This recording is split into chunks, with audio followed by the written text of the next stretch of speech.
Takže ahoj lidi, zdraví vás Burka z českého privátního serveru Etacibnis. A na přání admina Michala jsem si pro vás připravil takové malé video, jak nakupovat v item shopu.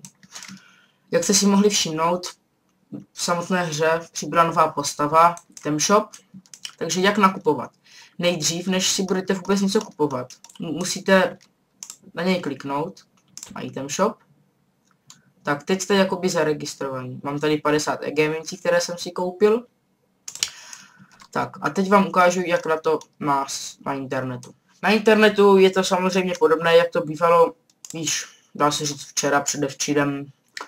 Pošlete tvar SMS ve tvaru mít, já tady mám svoje jméno, svoje ID item shopu a tady si vyberete z tabulky, kolik budete chtít dobít mincí.